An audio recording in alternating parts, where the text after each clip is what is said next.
जय श्री हरि। प्यारे भक्तों, आज आप श्रवण करेंगे श्रावण माह के शुक्ल पक्ष में पड़ने वाली पुत्रदा एकादशी की व्रत कथा। कहते हैं कि इस व्रत को करने से आपका घर धन्य धान्य से भर जाता है। इस एकादशी का व्रत करने से आपको नारायण के साथ साथ माँ लक्ष्मी की भी विशेष कृपा प्राप्त होती है। इस व्रत के पुण्य प्रताप से राजा महिष्मति को पुत्र रत्न की प्राप्ति हुई थी, इसलिए इस एकादशी का नाम पुत्रदा एकादशी है। इस साल 2024 में पावन पुत्रदा एकादशी का व्रत 16 अगस्त को रखा जा रहा है। इसके साथ ही पारण 17 अगस्त को सुबह 5:49 से 8:05 के बीच कर सकते हैं। अब आइए प्यारे भक्तों, हम श्रवण करते हैं पुत्रदा एकादशी की व्रत कथा को बड़े ही श्रद्धा से प्रसन्नचित मन से पूरा अवश्य सुनिएगा और दूसरों भक्तों के पास भी शेयर कीजिएगा और कमेंट बॉक्स में जय श्री हरि अवश्य लिखिएगा। कथा इस प्रकार है। द्वापर युग के आरंभ में महिष्मति नाम की एक नगरी थी, जिसमें महिजीत नाम का राजा राज्य करता था। लेकिन पुत्रहीन होने के कारण राजा को राज्य सुखदायक नहीं लगता था। उसका मानना था कि जिसके संतान न हो उसके लिए यह लोक और परलोक दोनों ही दुखदायक होते हैं।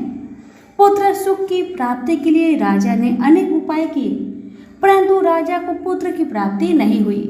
वृद्ध अवस्था आती देखकर राजा ने प्रजा के प्रतिनिधियों को बुलाया और कहा, हे प्रजाजनों, मेरे खजाने में अन्याय से उपार्जन किया हुआ धन नहीं है। न मैंने कभी देवताओं तथा ब्राह्मणों का धन छीना है। किसी दूसरे की धरोहर भी मैंने नहीं ली। प्रजा को पुत्र के समान पालता रहा। मैं अपराधियों को पुत्र तथा बांधवों की तरह दंड देता रहा। कभी किसी से घृणा नहीं की, सबको समान माना है। सज्जनों की सदा पूजा करता हूँ। इस प्रकार धर्मयुक्त राज्य करते हुए भी मेरे पुत्र नहीं है, सो मैं अत्यंत दुख पा रहा हूँ। इसका क्या कारण है? राजा महिजीत की इस बात को विचारने के लिए मंत्री तथा प्रजा के प्रतिनिधि वन को गए। वहाँ बड़े बड़े ऋषि मुनियों के दर्शन किए। राजा की उत्तम कामना की पूर्ति के लिए किसी श्रेष्ठ तपस्वी मुनि को देखते फिरते रहे। एक आश्रम में उन्होंने एक अत्यंत वयोवृद्ध धर्म के ज्ञाता बड़े तपस्वी परमात्मा में मन लगाए हुए निराहार जितेंद्रिय जितात्मा जित क्रोध सनातन धर्म के गूढ़ तत्वों को जानने वाले समस्त शास्त्रों के ज्ञाता महात्मा लोमस मुनि को देखा, जिनका कल्प के व्यतीत होने पर एक रोम गिरता था। सबने जाकर ऋषि को प्रणाम किया। उन लोगों को देखकर मुनि ने पूछा कि आप लोग किस कारण से आए हैं? निस्संदेह में आप लोगों का हित करूंगा। मेरा जन्म केवल दूसरों के उपकार के लिए हुआ है, इसमें संदेह मत करो। लोमस ऋषि के ऐसे वचन सुनकर सब लोग बोले, हे महर्षि, आप हमारी बात जानने में ब्रह्मा से भी अधिक समर्थ हैं, अतः आप हमारे इस संदेह को दूर कीजिए। महिष्मति पुरी का धर्मात्मा राजा महिजीत प्रजा का पुत्र के समान पालन करता है, फिर भी वह पुत्रहीन होने के कारण दुखी है। उन लोगों ने आगे कहा कि हम लोग उसकी प्रजा हैं, अतः उसके दुख से हम भी दुखी हैं। आपके दर्शन से हमें पूर्ण विश्वास है कि हमारा यह संकट अवश्य दूर हो जाएगा, क्योंकि महान पुरुषों के दर्शन मात्र से अनेक कष्ट दूर हो जाते हैं। अब आप कृपा करके राजा के पुत्र होने का उपाय बतलाए। यह वार्ता सुनकर ऋषि ने थोड़ी देर के लिए नेत्र बंद किए और राजा के पूर्व जन्म का वृत्तांत जानकर कहने लगे कि यह राजा पूर्व जन्म में एक निर्धन वैश्य था। निर्धन होने के कारण इसने कई बुरे कर्म किए। यह एक गांव से दूसरे गांव व्यापार करने जाया करता था। एक समय ज्येष्ठ माह के शुक्ल पक्ष की द्वादशी के दिन मध्या के समय जबकि वह 2 दिन से भूखा प्यासा था, एक जलाशय पर जल पीने गया। उसी स्थान पर एक तत्काल ही ब्याही हुई प्यासी गौ जल पी रही थी। राजा ने उस प्यासी गाय को जल पीते हुए हटा दिया और स्वयं जल पीने लगा। इसलिए राजा को यह दुख सहना पड़ा। एकादशी के दिन भूखा रहने से वह राजा हुआ और प्यासी गौ को जल पीते हुए हटाने के कारण पुत्र वियोग का दुख सहना पड़ रहा है। ऐसा सुनकर सब लोग कहने लगे कि हे ऋषि, शास्त्रों में पापों का प्रायश्चित भी लिखा है, अतः जिस प्रकार राजा का यह पाप नष्ट हो ऐसा आप उपाय बताए। लोमस मुनि कहने लगे कि श्रावण शुक्ल की एकादशी को, जिसे पुत्रदा एकादशी भी कहते हैं, तुम सब लोग व्रत करो और रात्रि को जागरण करो, तो इससे राजा का यह पूर्व जन्म का पाप अवश्य नष्ट हो जाएगा। साथ ही राजा को पुत्र की अवश्य प्राप्ति होगी। लोमस ऋषि के ऐसे वचन सुनकर मंत्रियों सहित सारी प्रजा नगर को वापस लौट आई और जब श्रावण शुक्ल एकादशी आई तो ऋषि की आज्ञा अनुसार सबने पुत्रदा एकादशी का व्रत और जागरण किया। इसके पश्चात द्वादशी के दिन इसके पुण्य का फल राजा को दिया गया। उस पुण्य के प्रभाव से रानी ने गर्भ धारण किया और प्रसव काल समाप्त होने पर उसके एक बड़ा तेजस्वी पुत्र उत्पन्न हुआ। इसलिए हे राजन, इस श्रावण शुक्ल एकादशी का नाम पुत्रदा पड़ा। अतः संतान सुख की इच्छा हासिल करने वाले इस व्रत को अवश्य करें। इसके महात्म्य को सुनने से मनुष्य सब पापों से मुक्त हो जाता है और इस लोक में संतान सुख भोगकर परलोक में स्वर्ग को प्राप्त होता है। सत्य युग में मूर नामक दानव रहता था। वह दानव बड़ा ही अद्भुत, अत्यंत रौद्र तथा संपूर्ण देवताओं के लिए भयंकर था। उस काल रूपधारी दुरात्मा महासुर ने इंद्र को भी जीत लिया था। संपूर्ण देवता उससे परास्त होकर स्वर्ग से निकाले जा चुके थे और शंकित तथा भयभीत होकर पृथ्वी पर विचारा करते थे। एक दिन सब देवता महादेव जी के पास गए। वहां इंद्र ने भगवान शिव के आगे सारा हाल कह सुनाया। इंद्र बोले, महेश्वर, ये देवता स्वर्ग लोक से निकाले जाने के बाद पृथ्वी पर विचर रहे हैं। मनुष्यों के बीच रहना इन्हें शोभा नहीं देता है। हे महादेव, कोई उपाय बतलाइए। ये देवता अब किसका सहारा ले। महादेव जी ने कहा, देवराज, जहाँ सबको शरण देने वाले, सबकी रक्षा में तत्पर रहने वाले जगत के स्वामी भगवान गरुड़ ध्वज विराजमान है, तुम लोग वहाँ जाओ, वे ही तुम लोगों की रक्षा करेंगे। भगवान श्री कृष्ण कहते हैं, युधिष्ठिर, महादेव जी की यह बात सुनकर परम बुद्धिमान देवराज इंद्र संपूर्ण देवताओं के साथ क्षीर सागर में गए, जहां भगवान गदाधर सो रहे थे। इंद्र ने हाथ जोड़कर उनकी स्तुति की। इंद्र बोले, देवेश्वर, आपको नमस्कार है। देव, आप ही पति, आप ही मति, आप ही कर्ता और आप ही कारण हैं। आप ही सब लोगों की माता और आप ही इस जगत के पिता हैं। देवता और दानव दोनों ही आपका वंदना करते हैं। पुंडरीकाक्ष, आप दैत्यों के शत्रु हैं। मधुसूदन, आप हम लोगों की रक्षा कीजिए। प्रभु जगन्नाथ, अत्यंत उग्र स्वभाव वाले महाबली मूर दैत्य नामक दैत्य ने इन संपूर्ण देवताओं को जीतकर स्वर्ग से बाहर निकाल दिया है। भगवान देवेश्वर, शरणागत वत्सल, देवता भयभीत होकर आपकी शरण में आए हैं। दानवों का विनाश करने वाले कमल नयन भक्त वत्सल देवेश्वर जनार्दन, हमारी रक्षा कीजिए, रक्षा कीजिए। भगवान, शरण में आए हुए देवताओं की सहायता कीजिए। इंद्र की बात सुनकर भगवान विष्णु बोले, देवराज, यह दानव कैसा है, उसका रूप और बल कैसा है तथा उस दुष्ट के रहने का स्थान कहाँ है। इंद्र बोले, देवेश्वर, पूर्व काल में ब्रह्मा जी के वंश में तालजंग नामक एक महान असुर उत्पन्न हुआ था, जो अत्यंत भयंकर था। उसका पुत्र मूर दानव के नाम से विख्यात है। वह भी अत्यंत उत्कट, महापराक्रमी और देवताओं के लिए भयंकर है। चंद्रावती नाम से प्रसिद्ध एक नगरी है, उसी में स्थान बनाकर वह निवास करता है। उस दैत्य ने समस्त देवताओं को परास्त करके उन्हें स्वर्ग लोक से बाहर कर दिया है। उसने एक दूसरे ही इंद्र को स्वर्ग के सिंहासन पर बैठाया है। अग्नि, चंद्रमा, सूर्य, वायु तथा वरुण भी उसने दूसरे ही बनाए हैं। जनार्दन, मैं सच्ची बात बता रहा हूँ, उसने सब कोई दूसरे ही कर लिए हैं। देवताओं को तो उनके उनके प्रत्येक स्थान से वंचित कर दिया है। इंद्र की बात सुनकर भगवान जनार्दन को बड़ा क्रोध आया। उन्होंने देवताओं को साथ लेकर चंद्रावती नगरी में प्रवेश किया। भगवान गदाधर ने देखा दैत्यराज बारंबार गर्जना कर रहा है और उससे परास्त होकर संपूर्ण देवता दसों दिशाओं में भाग रहे हैं। अब वह दानव भगवान विष्णु को देखकर बोला, खड़ा रह, खड़ा रह। उसकी यह ललकार सुनकर भगवान के नेत्र क्रोध से लाल हो गए। विष्णु भगवान बोले, अरे दुराचारी दानव, मेरी इन भुजाओं को देख।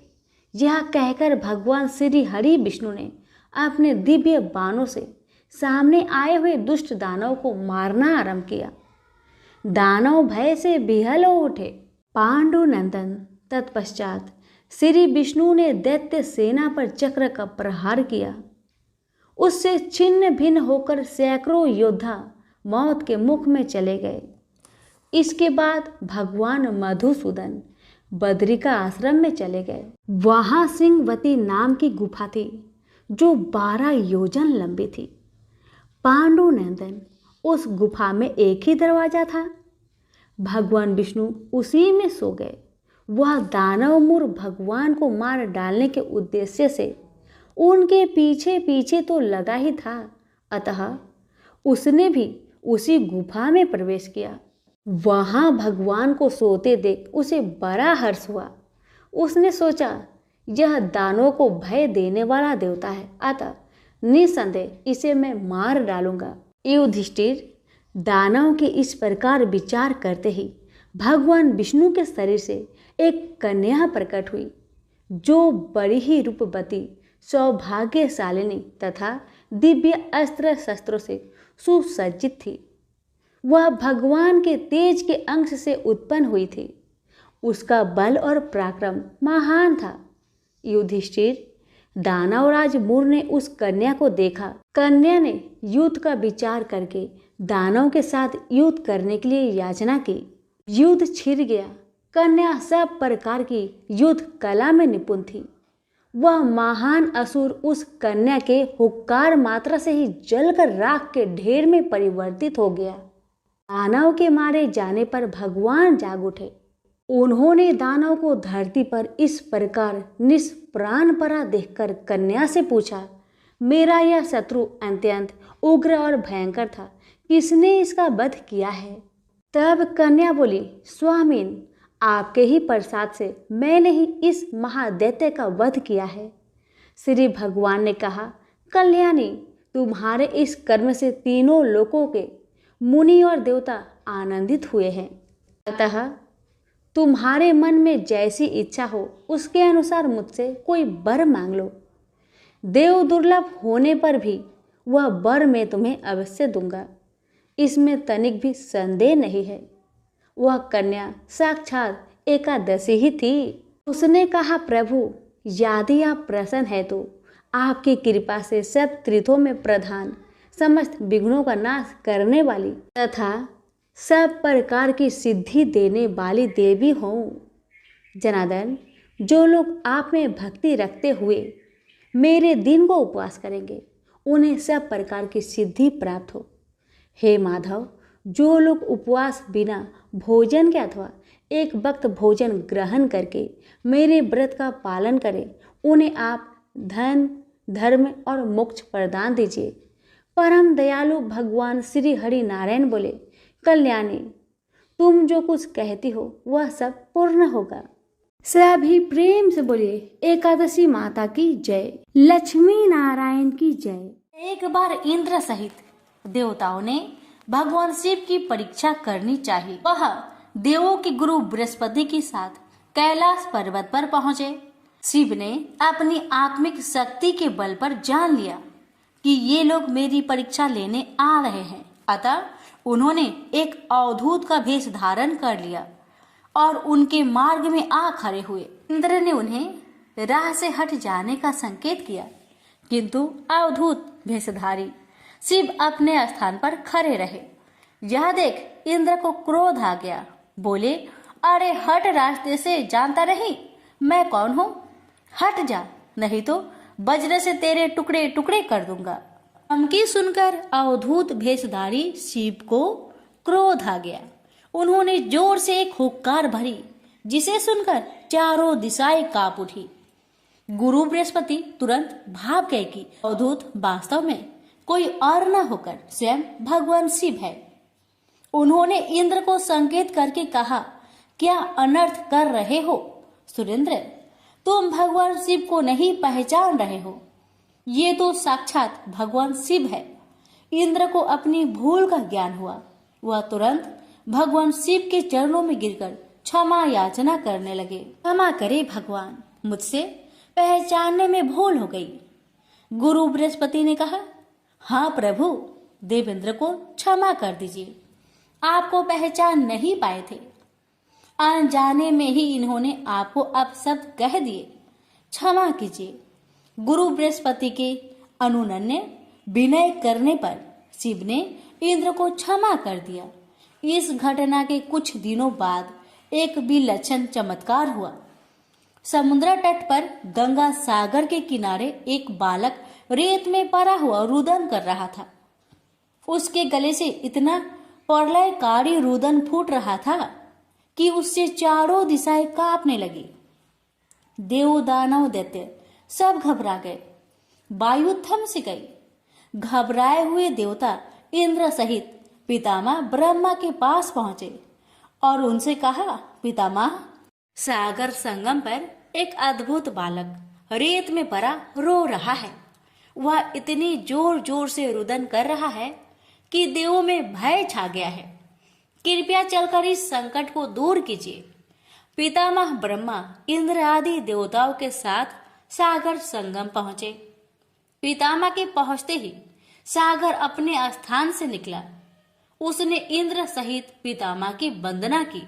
ब्रह्मा ने सागर से पूछा, जल में रेत पर पड़ा यह बालक कौन है? इसके रुदन को सुनकर समस्त संसार त्रस्त हो रहा है।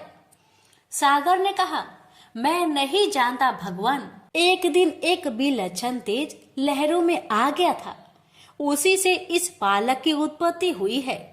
यह कहकर सागर ने बालक को गोद में उठाया और ब्रह्मा की गोद में दे दिया। ब्रह्मा की गोद में आते ही बालक ने रोना बंद कर दिया और कुछ देर में अचानक बालक की बाहें आगे बढ़ी। उसकी दोनों बाहें ने ब्रह्मा का गला पकड़ लिया। यह देख अन्य देवता स्तंभित हो उठे। ब्रह्मा ने अपने गला छुड़ाने का प्रयास किया, किंतु बालक के हाथों की पकड़ और मजबूत हो गई। फिर अचानक बालक ने उनका गला छोड़ दिया और मुस्कुराने लगा। ब्रह्मा अपना गला सहलाते हुए बोले, इस बालक का क्या नाम है सागर? सागर बोला, अभी इसका नामकरण नहीं हुआ है पितामह, आप ही इसका कोई नाम रख दीजिए। ब्रह्मा बोले, मैं इसका नाम जलंधर रखता हूँ। आज से यह तुम्हारा ही पुत्र कहा जाएगा। बच्चे का नामकरण करके सागर के हाथों में सौंपकर पितामह सहित सब देवता अपने अपने धाम लौट गए। बालक कुछ बड़ा हुआ तो पितामह की आज्ञा से आचार्य शुक्र ने उसे शिक्षा देनी आरंभ कर दी। देखते ही देखते बालक युवक बन गया। शुक्राचार्य ने उसे दैत्यों का सम्राट बना दिया और कालनेमी नामक एक असुर की वृंदा नामक कन्या से उसका विवाह कर दिया। जलंधर महाबलवान सिद्ध हुआ। देखते ही देखते उसने समस्त सागर के द्वीपों पर अपना शासन स्थापित कर लिया। उसकी पत्नी वृंदा ने हर मामले में उसके साथ सहयोग किया। वृंदा एक सती स्त्री थी। उसे ब्रह्मा का वरदान मिला हुआ था कि जब तक उसका अस्तित्व कायम रहेगा, सुर असुर देव दानव कोई भी उसके पति का बाल भी बांका नहीं कर पाएगा। एक दिन आचार्य शुक्र जलंधर की राजसभा में पधारे। जलंधर ने आचार्य की चरण वंदना की और उन्हें ऊंचे स्थान पर बैठाकर पूछा, आचार्य, हमारे यहाँ एक राहु नामक वीर है। मैं जानना चाहता हूँ कि उसका सिर क्यों नहीं कटा हुआ है। आचार्य शुक्र ने कहा, दैत्यराज, राहु का सिर भगवान विष्णु ने अपने सुदर्शन चक्र से काट दिया था। जलंधर बोला, मगर क्यों आचार्य? राहु ने ऐसा क्या कसूर कर दिया था? उत्तर में शुक्राचार्य ने उसे सागर मंथन की समस्त कथा सुनाकर कहा, उसका अपराध यह था कि उसने देवताओं की पंक्ति में बैठकर धोखे से अमृत पान कर लिया था। जलंधर बोला, तो इसमें क्या अपराध हो गया आचार्य? आखिर अमृत निकाला भी तो दैत्यों और देवताओं के सम्मिलित प्रयास से ही था। फिर अकेले देवता ही उस अमृत को पी जाने के अधिकारी कैसे बन गए? आचार्य बोले, इसमें भी विष्णु की छल नीति थी दैत्यराज। समुद्र से निकले समस्त रत्न देवराज इंद्र ले गए थे। यह सुनकर जलंधर क्रोधित होकर बोला, मैं ऐसा हरगिज नहीं होने दूंगा। मेरे पिता के रत्नों का अधिकार इंद्र नहीं, स्वयं मैं हूँ। देवताओं को सागर के रत्न लौटाने ही पड़ेंगे।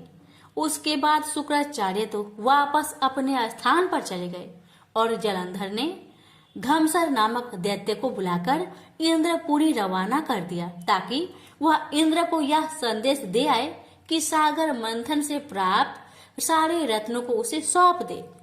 घसमर इंद्रपुरी पहुंचा। उसने इंद्र से कहा, देवराज, मैं दैत्यराज जलंधर का एक संदेश लेकर उपस्थित हुआ हूँ। दैत्यराज ने कहा है कि सागर मंथन के दौरान उसके पिता के जो रत्न आपने हथिया लिए थे उन्हें तुरंत लौटा दे। इंद्र ने आचार्य से कहा, रत्न? कैसे रत्न? दैत्यराज से कहना कि वह रत्न तो देवों के परिश्रम के फल थे। सेवक बोला, लेकिन परिश्रम तो देव और दानव दोनों ने ही किया था। फिर रत्न अकेले देव के कैसे हो गए?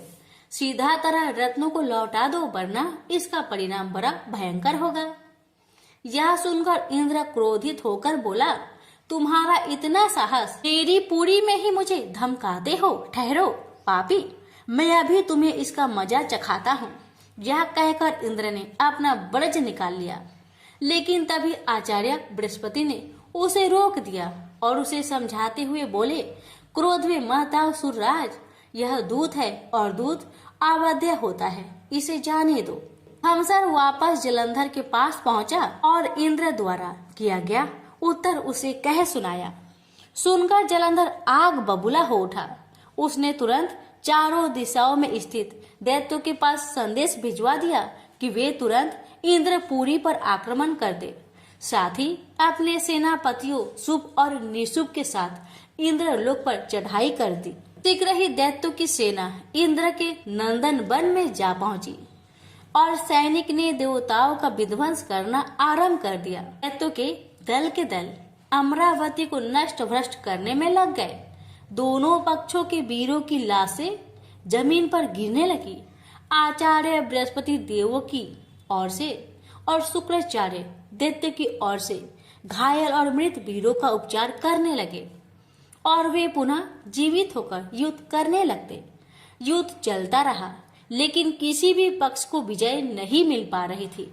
इस पर जलंधर क्रोधित होकर शुक्राचार्य के पास पहुंचकर बोला, गुरुदेव, संजीवनी विद्या तो सिर्फ आप ही जानते हैं, फिर ये देवता मरकर जीवित कैसे हो रहे हैं? शुक्राचार्य बोले, दैत्यराज, संजीवनी बूटी का उपयोग करना आचार्य बृहस्पति भी जानते हैं। उन्होंने कई देवता इसी काम पर लगा रखे हैं कि वे ड्रोनगिरी से संजीवनी बूटी लाते रहे। यदि किसी तरह देवताओं द्वारा द्रोणगिरी से बूटी लाना रोक दिया जाए तो आचार्य बृहस्पति देवों को पुनः जीवित न कर पाएंगे। अंधर बोला, लेकिन हमें इस तरह से तो अपनी सेना का एक बड़ा हिस्सा द्रोणगिरी पर्वत की ओर ले जाना पड़ेगा और यहाँ तो भयंकर गति से युद्ध चल रहा है। शुक्राचार्य बोले, तो फिर क्यों ना द्रोणगिरी पर्वत को ही सागर में डुबो दिया जाए, ना रहेगा बांस ना बजेगी बांसुरी। शुक्राचार्य की बात सुनकर जलंधर अमरावती छोड़कर द्रोणगिरी पर्वत पर जा पहुंचा और अपने मंत्रविद बाणों से उसे समुद्र में डुबो दिया। इससे देवताओं को संजीवनी बूटी मिलनी बंद होने लगी। देवताओं में घबराहट फैल गई। इंद्र घबराता हुआ आचार्य बृहस्पति के पास पहुंचा। बोला, हमारे वीर बड़ी संख्या में हताहत हो रहे हैं। आचार्य, अब क्या होगा? इस तरह तो समस्त देवताओं का विनाश हो जाएगा। आचार्य बृहस्पति बोले, मेरी सलाह मानो देवेंद्र, यह युद्ध तुरंत बंद कर दो और अपनी सेना सहित भागकर जान बचा लो। जलंधर भगवान शिव के तेज से पैदा हुआ है। इसमें भगवान शिव का अपार बल है। तुम अपनी जान बचाओ, बाद में कोई न कोई उपाय जलंधर को मारने का निकल ही आएगा। आचार्य बृहस्पति की सलाह मानकर देवता युद्ध छोड़कर भाग निकले और मेरु पर्वत की कंदराओं में जा छिपे। शुभ निशुभ सहित दैत्यों की सेना ने उनका पीछा किया, किंतु देवता पहाड़ की गुफाओं में पहुंचकर अदृश्य हो गए। थक हार कर दैत्यों की सेना वापस लौट पड़ी। जलंधर ने सारी अमरावती को लूट लिया और स्वयं इंद्र के सिंहासन पर बैठ गया। इंद्र मेरु पर्वत की कंदराओं से निकला और अपने साथियों के साथ भगवान विष्णु के पास पहुंचा। उसने भगवान विष्णु से प्रार्थना की, रक्षा कीजिए प्रभु। जलंधर ने समस्त अमरावती तबाह कर दिया है। हजारों देवता मारे गए हैं। स्वयं मैं भी मुश्किल से जान बचाकर यहाँ तक आया हूँ। विष्णु ने इंद्र को अवशासन देते हुए कहा, घबराओ मत सूर्यराज, मैं स्वयं तुम्हारी सहायता को चलता हूँ। जलंधर अब ज्यादा दिनों तक नहीं बच सकेगा। फिर विष्णु अमरावती जा पहुंचे। विष्णु के वहां पहुंचते ही देवताओं में नवीन स्फूर्ति का संचार होने लगा। वे शत्रु सेना पर प्रहार करने लगे। जलंधर बड़े प्रबल वेग से विष्णु के सम्मुख आ डटा। विष्णु जिस भी अस्त्र शस्त्र का उस पर प्रयोग करते, जलंधर उन्हें तुरंत निष्फल कर देता। आखिर में विष्णु ने हार मान ली। बोला, तुम वाकई वीर हो जलंधर, मेरे इतने अस्त्रों को भी तुमने निष्फल कर दिया। अब यह युद्ध बंद कर दो। जलंधर बोला, यह युद्ध अब एक ही शर्त पर बंद हो सकता है देव, यदि आप मेरी बहन लक्ष्मी सहित मेरे दीपों पर मेरा आतिथ्य स्वीकार करें। विष्णु ने जलंधर की शर्त स्वीकार कर ली। जलंधर के आदेश पर युद्ध बंद हो गया। भगवान विष्णु लक्ष्मी सहित सागर द्वीप पर पहुंचे। जलंधर अमरावती की सारी संपदा को अपनी राजधानी ले आया और बड़े प्रेम से भगवान विष्णु की आतिथ्य सेवा करने लगा। एक दिन देवऋषि नारद उनकी सभा में पधारे। जलंधर ने उनका स्वागत सत्कार किया। नारद जी बोले, दैत्यराज, इस समय समस्त ऐश्वर्य तुम्हें उपलब्ध है, किंतु एक चीज की कमी है। जलंधर बोला, कमी? किस चीज की कमी है देवऋषि? सब कुछ तो मेरे पास मौजूद है। नारद बोले, एक ऐसी सुंदरी की कमी है जो सुंदर होते हुए भी सर्वगुण संपन्न हो। हालांकि तुम्हारी पत्नी वृंदा स्वयं भी बहुत सुंदर है, किंतु शिव की पत्नी पार्वती की बात ही कुछ और है। जलंधर बोला, यदि ऐसा है तो देवऋषि मैं पार्वती को जरूर अपनी पत्नी बनाऊंगा। मैं आज ही अपना सेना को कैलाश पर चढ़ाई करने का आदेश देता हूँ। मतिमंद जलंधर अपनी सेना लेकर कैलाश पर्वत पर टूट पड़ा। उसकी सेना और शिव गणों में भयंकर युद्ध छिड़ गया। आखिर शिव के गण युद्ध भूमि छोड़कर भाग निकले। विवश होकर भगवान शिव को युद्ध भूमि में जाना पड़ा। अपने स्वामी की उपस्थिति में शिव गणों का उत्साह बढ़ गया। वे तीव्र वेग से दैत्य सेना पर टूट पड़े और उनका संहार करना शुरू कर दिया। शिव जलंधर के सम्मुख आ डटे। दोनों में विकट युद्ध छिड़ गया। दूसरी ओर भगवान विष्णु अपनी कुछ और ही माया रच रहे थे। जलंधर की पत्नी वृंदा एक महान प्रतिव्रता नारी थी। विष्णु ने जलंधर का वेश धारण किया और उसके सेनागार में जा पहुंचे। उन्होंने वृंदा का आलिंगन किया, लेकिन वृंदा को यह आभास हो गया कि उसकी पति का वेशधारी यह व्यक्ति उसका पति नहीं है। अतः कड़क कर बोली, कौन है तू? विष्णु अपने वास्तविक रूप में प्रकट हुए और हंसते हुए बोले, मुझे बहुत खेद है वृंदा, लेकिन ऐसा करना अवश्य हो गया था। तेरा पति तेरे ही कारण अजय था। अब उसे मारने में भगवान शिव को कोई परेशानी नहीं होगी। वृंदा रोते हुए बोली, आपने मेरे साथ ऐसा विश्वासघात क्यों किया प्रभु? मेरे पति ने तो आपके आतिथ्य सत्कार में भी कोई कमी नहीं छोड़ी थी। भगवान विष्णु ने उसे आशीर्वाद देते हुए कहा, तुम वास्तव में ही एक पूज्य नारी हो वृंदा, लेकिन हर आतताई का एक न एक दिन अंत होता ही है। तुम्हारे पति की पापों का घड़ा भर चुका है, उसका अंत समय निकट आ पहुंचा है।